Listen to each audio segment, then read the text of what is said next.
Magandang umaga po sa ating lahat. Ialay natin ang mga intensyon sa banal na misang ito.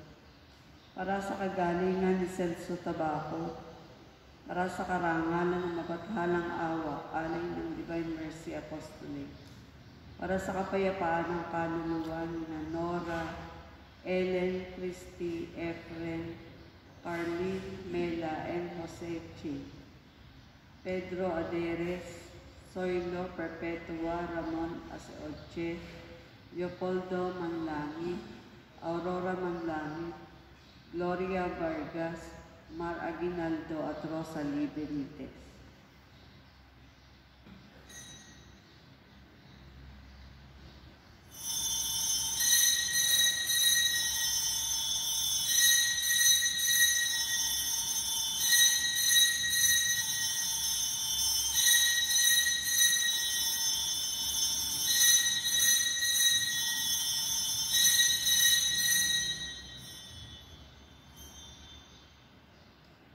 Ang Panginoon ay nabuhay magmula sa mga patay. Ayon sa sabi niya at aral, maghahari siya kailanman. Alleluia, siya'y awitan. Sa ngalan ng Ama, ng Anak, at ng Espiritu Santo. Amen. Ang pagpapala ng ating Panginoong Hesukristo, ang pag-ibig ng Diyos Ama, at ang pakikipagkaisa ng Espiritu Santo, naway sumainyo lahat. At sumayo rin. Mga kapatid, aminin natin ang ating mga kasalanan upang tayo maging marapat gumanap sa banal na pagdiriwang.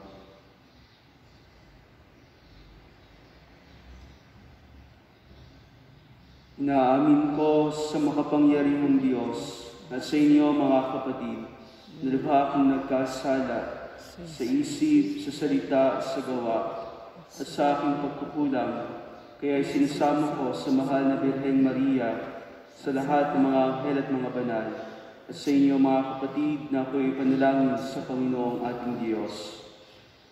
Kaawaan tayo ng makapangyarihang Diyos, patawarin tayo sa ating mga kasalanan, at patnubayan tayo sa buhay na walang hanggan. Amen. Panginoon, kaawaan kami. Panginoon, kaawaan kami. Kristo, kaawaan kami. Kristo, kaawaan kami. Panginoon, kaawaan kami. Panginoon, kaawaan kami. Papuri sa Diyos sa kaitaasan at sa lupa'y kapayapaan sa mga taong kinalulugdan niya. Pinupuri ka namin, pinarangal ka namin, sinasamba ka namin, pinagbubunyi ka namin, pinasasalamatan ka namin, dahil sa dakila mong angking kapurihan. Panginoong Diyos, Hari ng langit, Diyos sa mga makapangyarihan sa lahat, Panginoong Hesukristo, bugtong na anak, Panginoong Diyos, Kordero ng Diyos, anak ng Ama, Ikaw na nag-aalis sa mga kasalanan ng sanlibutan, maawa ka sa amin. Ikaw na nag-aalis sa mga kasalanan ng sanlibutan, tanggapin mo ang aming kahilingan. Ikaw na naluluklok sa kanan ng Ama, maawa ka sa amin. Sapagkat ikaw lamang ang banal, ikaw lamang ang Panginoon, ikaw lamang ang Hesukristo, ang kataas-taasan, kasama ng Espiritu Santo, sa kadakilaan ng Diyos Ama. Amen. Manalangin tayo.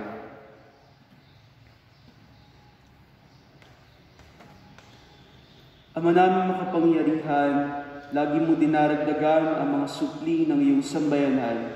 Ipagkaloob mo ang tinanggap nila sa pananampalataya ay laging pakinabangan nila sa pagdiriwang ng banal na salo-salo sa pamamagitan ni Jesucristo kasama ng Espiritu Santo magpasawalang hanggan. Amen. Pagbasa mula sa Gawa ng mga Apostol. Noong araw ng Pentecostes, tumayo si Pedro at ang 11 apostol at nagsalita ng malakas. Mga kababayan at mga naninirahang sa Jerusalem, pakinggan ninyong mabuti ang aking sasabihin. Mga Israelita, pakinggan ninyo ito. Si Jesus na taga Nazaret ay sinugo ng Diyos. Pinatutunayan ito ng mga himala, mga kababalaghan at mga tandang ginawa ng Diyos sa pamamagitan niya. Alam ninyo ito sapagkat lahat ay naganap sa gitna ninyo. Ngunit ang taong ito na ibinigay sa inyo, ayon sa pasya at pagkaalam ng Diyos sa mula't mula pa, ay ipinapako ninyo at ipinapatay sa mga makasalanan. Subalit siya'y muling binuhay ng Diyos at pinalaya sa kapangyarihan ng kamatayan. Hindi ito maaaring mamayani sa kanya gaya ng sinabi ni David. Nakita ko na laging nasa tabi ko ang Panginoon.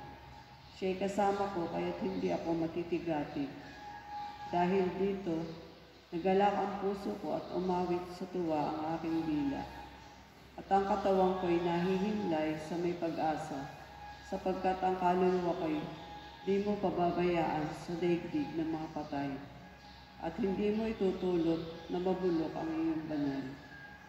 Ituro mo sa akin ang mga landasing patungo sa buhay. Dahil sa ikaw ang kasama ko, ako'y mapupuspos ng kagalakan. Mga kapatid, masasabi ko sa inyo ng tiyakan na ang patriarkang si David ay namatay at inilibing. Naririto ang kanyang libingan hanggang ngayon. Siya'y propeta at nalalaman niya ang pangako sa kanya ng Diyos na magiging hari tulad niya ang isa sa kanyang mga inapo. Ang muling pagkabuhay ng Mesiyas ang nakita at hinulaan ni David na kanyang sabihin. Hindi siya pababayaan sa daigdig ng mga patay at hindi itinulot na mabulok ang kanyang katawan. Itong si Jesus ay muling binuhay ng Diyos at saksi kaming lahat sa bagay na ito.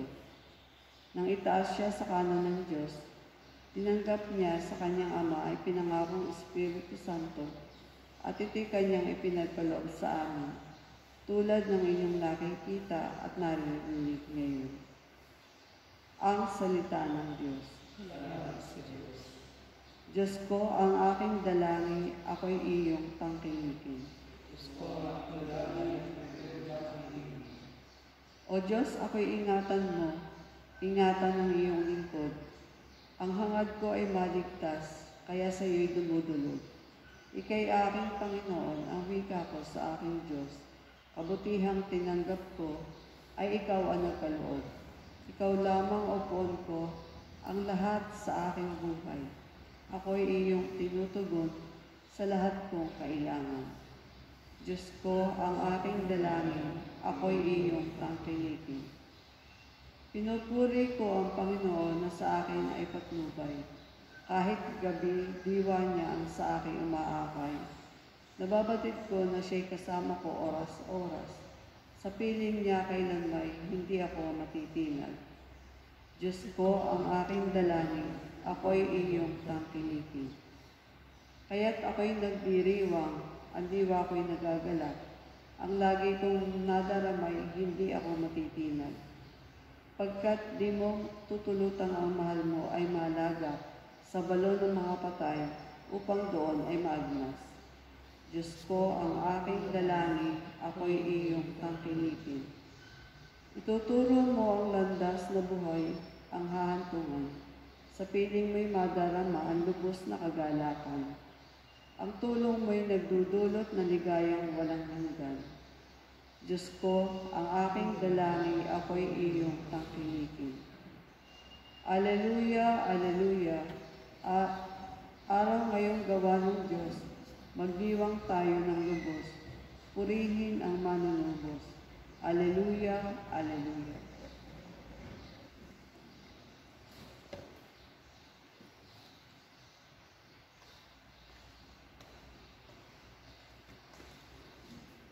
Sumainyo ang Panginoon. Ang mabuting balita ng Panginoon ayon kay San Mateo. Papuri sa iyo, Panginoon. Noong panahon iyon, dali-daling umalis sa mga babae ng libingan.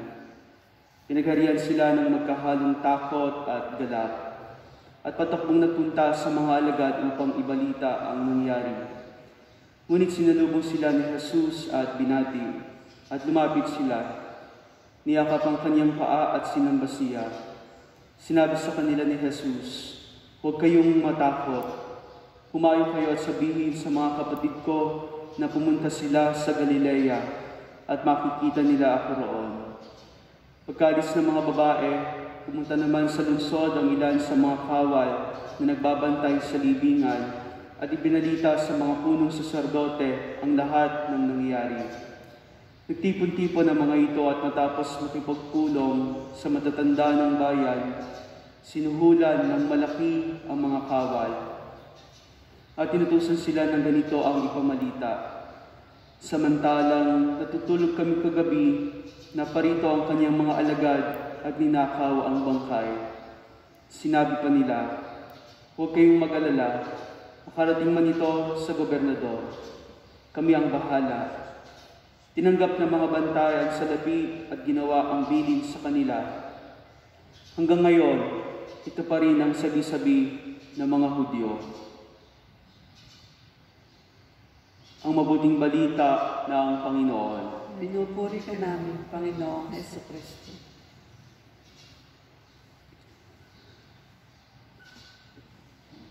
Magkahalong takot at galak ang pakiramdam nito mga babaeng nagtungo sa libingan ng ating Panginoong Hesus.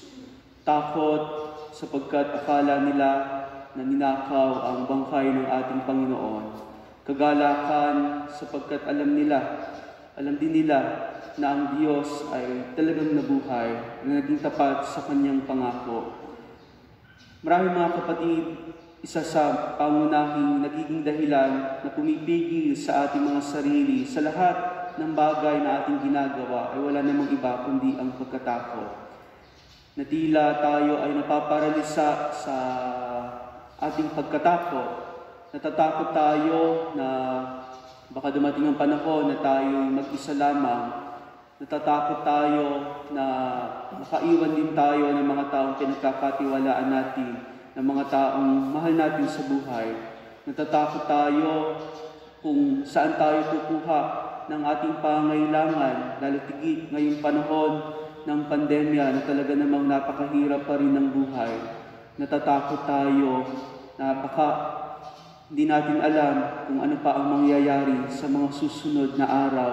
Ngayong patuloy na tumataas pa rin ang mga positibo sa COVID cases na ito. Pero mga kapatid, sa ating pinagdiriwang na muling pagkabuhay ng ating Panginoon, totoo na ang pagkatakot ay masusolusyonan lamang ng ating patuloy na pagtitiwala sa Diyos. Kung paano sinabi ni Jesus sa mga kababaihang ito, huwag kayong matakot.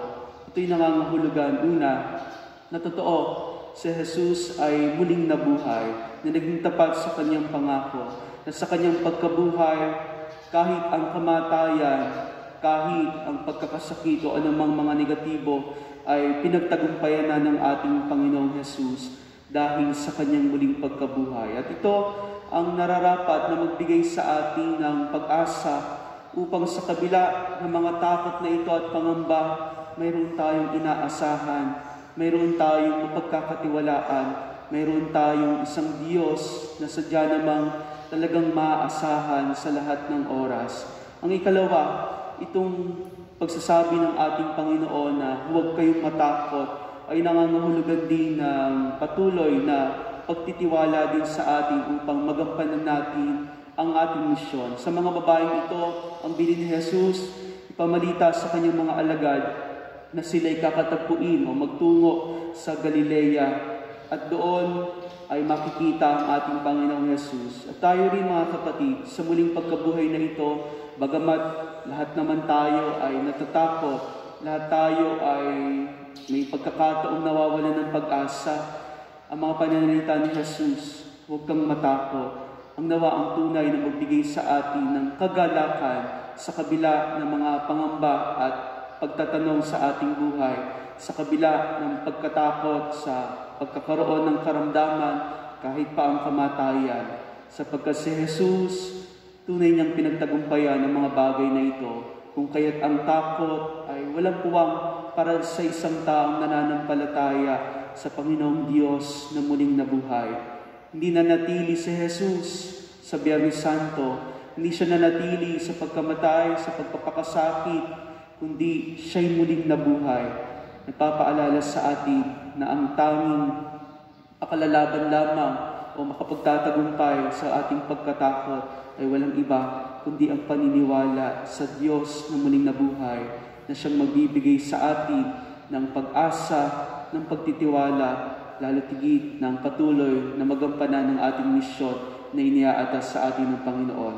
Sabi nga ni San Juan sa kanyang sulat kung bakit mahalaga ang hindi matakot na ikaw ay naniniwala sa muling pagkabuhay. Huwag kang matakot sapagkat ang pagkatakot ay kawalan ng pag-ibig sa Diyos. At ang tanging pag-ibig din ang makapapawi sa ating pagkatakot, ang pag-ibig na nagmumula sa Diyos na muling nabuhay. Palitan natin ang takot sa ating kalooban ng tunay na kagalakan na bunga ng muling pagkabuhay. Amen.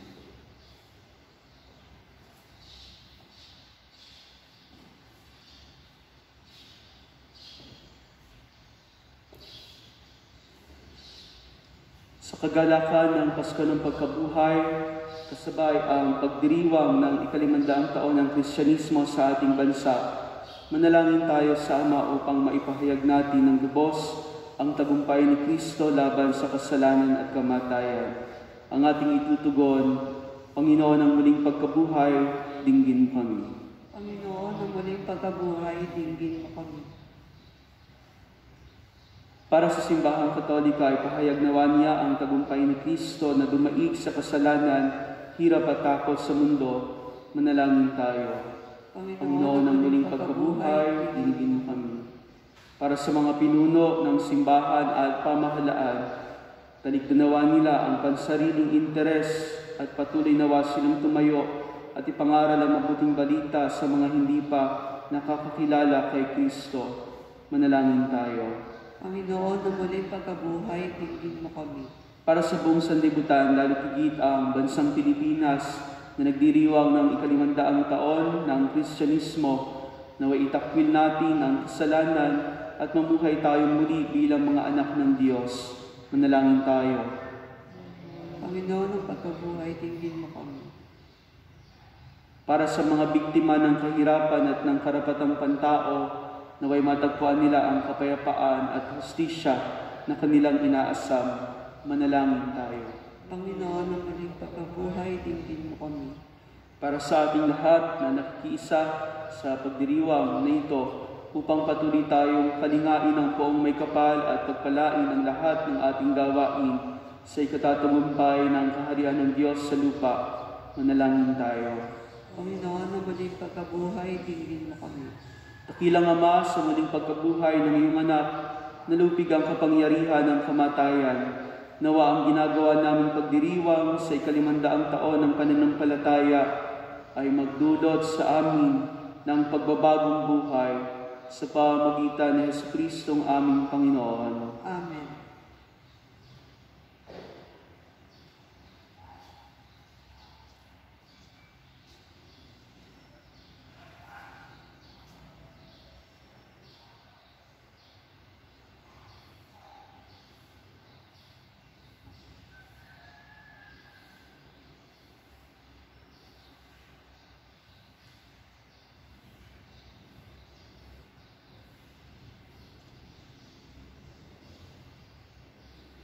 Kapuri-puri ka, Diyos, sa mga lumikha sa sanlibutan, sa iyong kagandahang loob narito ang aming maiaalay. Mula sa lupa at bunga ng aming paggawa, ang tinapay na ito para maging pagkain nagbibigay buhay. Kapuri-puri ang poong may kapal ngayon at kailanman.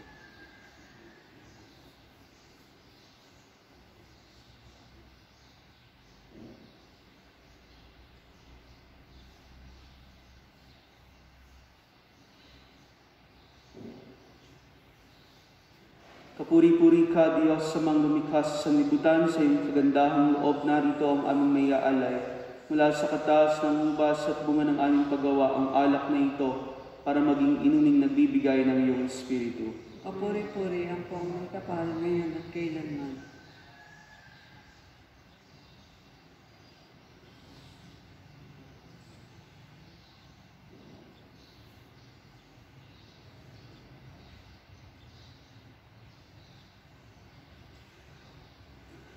Manalangin kayo mga kapatid upang ang paghahain natin ay kalugdan ng Diyos sa mga kapangyarihan. Tanggapin nawa ng Panginoon itong paghahain sa iyong mga kamay, sa kapurihan at karangalan, sa ating kapakinabangan at sa buong sambayanan ng Panginoon. Ama naming lumikha, tunghayan mo ang mga alay ng iyong sambayanan upang ang iyong binigyan ng bagong buhay sa pagsampalataya sa iyong ngalan at pagkadalisay noong sila'y binyagan ay makapakinabang sa ligayang walang katapusan sa pamamagitan ni Jesucristo kasama ng Espiritu Santo magpasawalang hanggan. Amen. Sumayin niyo ang Panginoon At sumayo rin. taas sa Diyos ang inyong puso at diwa. Itinaas na namin sa Panginoon. Pasalamatan natin ang Panginoong ating Diyos. Marapat na siya ay pasalamatan. Ama naming makapangyarihan, tunay nga marapat na ikaw ay aming pasalamatan. Ngayong pinagdiriwang ang paghahain ng Mesiyas, ang maabong tupa na tumubos sa aming lahat, sa paghahain ng sariling buhay at sa pagkabuhay ng anak ng mahal, na buksang ganap ang iyong tahanan at kaming pinaghaharian mo ay naging kasambahay. Sa pagkamatay niya sa krus, nalupig ang kamatayan, sa kanyang pagkabuhay, naging buhay siya ng tanan. Kaya kaysa ng mga anghel, nagsisiawit ng papuri sa iyo, nang walang kumpay sa kalangitan, kami nagbubunyi sa iyong kadakilaan. Santo, Santo, Santo, Panginoong Diyos ng mga hukbo, napupuno ang langit at lupa ng kadakilaan mo, o sana sa kaitaasan. Pinagpala na paririto sa ngalan ng Panginoon, o sana sa kaitaasan.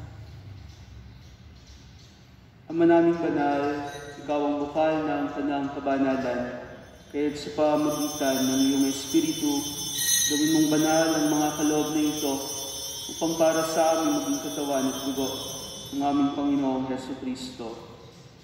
Bago niya pinagtiis ang pusang loob na maging handog, hinawakan niya ang tinapay. Pinasalamatan kaniya, naghati-hati niya iyon. Niabot sa kanyang mga alagad at sinabi, "Tanggapin ninyong lahat ito at kanin. Ito ang aking katawan na ihahandog para sa inyo."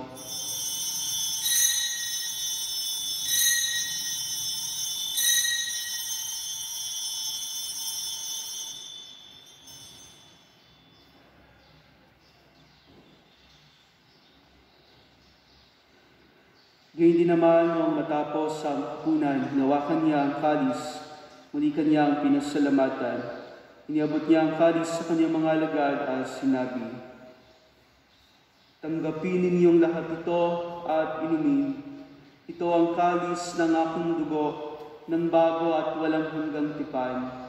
Ang aking dugo na ibubuhos para sa inyo at para sa lahat, sa ikapagpapatawad ng mga kasalanan.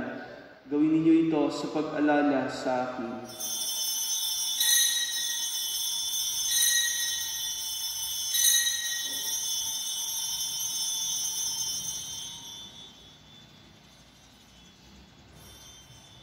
Ang misteryo ng pananampalataya. Si Kristo'y namatay, si Kristo'y nabuhay, si Kristo'y babalik sa wakas ng panahon. Ama, ginagawa namin ngayon ang pag-alala sa pagkamatay at muling pagkabuhay ng iyong anak. Kaya't iniaalay namin sa iyo ang tinapay na nagbibigay buhay at ang kalis na nagkakaloob ng kaligtasan. Kami nagpapasalamat dahil kami iyong minarapat na tumayo sa harap mo para maglingkod sa iyo. Isinasama namin kami magsasalo-salo sa katawan at dugo ni Kristo ay mabuklod sa pagkakaisa sa pamagitan ng Espiritu Santo. Ama, lingapin mo ang simbahang laganap sa buong daigdig. Puspusin mo kami sa pag-ibig kay ni Francisco, naming Santo Papa, at ni Benaventura, naming Obispo at ng Tanang Kaparian. Alalahanin mo rin ang mga kapatid naming nahimlay na may pag-asang sila'y muling mabubuhay, gayon din ang lahat ng mga pumanaw. Kaawaan mo sila at patuloyin sa iyong kaliwanagan. Kaawaan mo at pagitapatin kaming lahat na makasalo sa iyong buhay na walang wakas. Kaysa ng mahal na Birheng Maria, na ina ng Diyos, ni San Jose ng kaniyang kabiyak ng puso. Kaysa ng mga apostol, ni Santiago na aming patron, at ng lahat ng mga banal na namuhay dito sa daigdig ng kalugod-lugod sa iyo, may pagdiwang nawa namin ang pagpupuri sa ikararangan mo sa pamagitan ng iyong anak na aming Panginoong Jesucristo. Sa pamamagitan ni Kristo, kasama niya at sa Kanya, ang lahat ng parangal at papuri ay sa iyo, Diyos amang makapangyarihan, kasama ng Espiritu Santo, magpasawalang hanggan. Amen. Sa tagubili ng mga nakagagaling na utos at turo ni Jesus na Panginoon natin at Diyos, ipahayag natin ng lakas loob. Ama namin, sumasalangit ka, sambahin ang ngalan mo, mapasa amin ang kaharian mo, sundin ang loob mo dito sa lupa para ng sa langit. Bigyan mo kami ngayon ng aming kakanin sa araw-araw, at patawarin mo kami sa aming masala, para nagpapatawad mo kami sa nagkakasala sa amin, at huwag mo kami tituloy sa kapitid, diyan mo kami sa lahat ng sama. Hinihiling namin kami, Diyos, sa lahat ng masama at kalooban ng kapayapaan araw-araw, iligtas sa kasalanan at ilayo sa lahat ng kapahamakan, samantalang aming pinananabikan ng dakilang araw ng pagpapahayag ng tagapagligtas namin sa Hesus Kristo. Sapagkat sa iyo ang kaharian, ang kapangyarihan at ang kaluluwa sila ng mundo. Panginoong Hesus Kristo, sinabi mo sa iyong mga apostol, kapayapaan ang iniiwan ko sa inyo, ang aking kapayapaan ang ibinibigay ko sa inyo. Tunghayan mo ang aming pananampalataya at huwag ang aming pagkakasala. Pagkalooban mo kami ng kapayapaan at pagkakaisa ayon sa iyong kalooban, kasama ng Espiritu Santo magpasawalang hanggan. Amen. Ang kapayapaan ng Panginoon ay laging sumainyo. At sumayo rin. Bigayan kayo ng kapayapaan sa isa't isa. Kordero ng Diyos na nag-aalis ng mga kasalanan ng sanlibutan, maawa ka sa amin. Kordero ng Diyos na nag-aalis ng mga kasalanan ng sanlibutan, maawa ka sa amin. Kordero ng Diyos na nag-aalis ng mga kasalanan ng sanlibutan, ipagkaloob mo sa amin ang kapayapaan.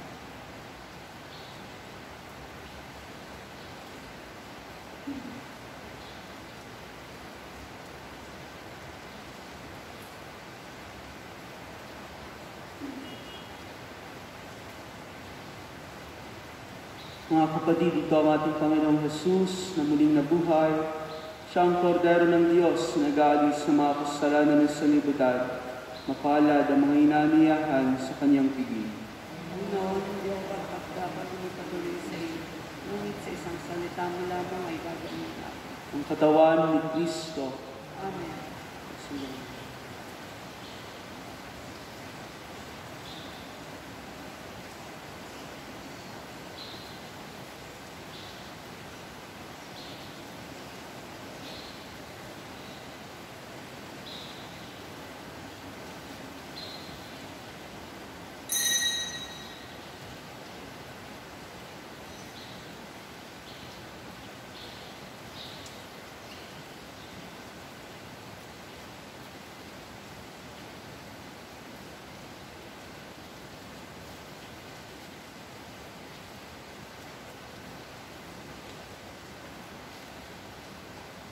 Si Kristo ay muling nabuhay na naik sa kamatayan, kaya't di na mamamatay. Alleluia! Ipagdiwang ngayon ang kanyang tagumpay.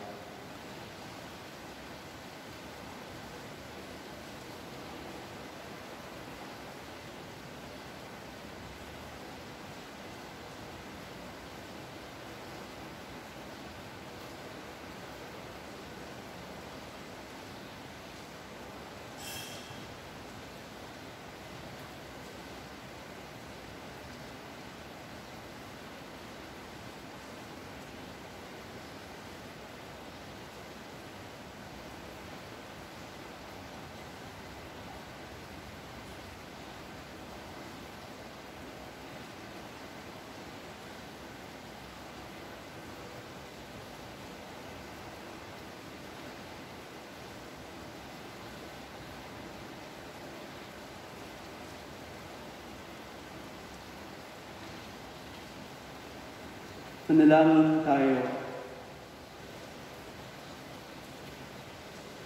Amin namin mapagmahal, naway masaganang pakinabangan ang piging ng pagkabuhay upang sa pagtahak sa landas ng kaligtasan, kami maging marapat sa iyong mga pagpapalang bigay sa pamagitan ni Jesucristo kasama ng Espiritu Santo magpasawalang hanggan. Amen.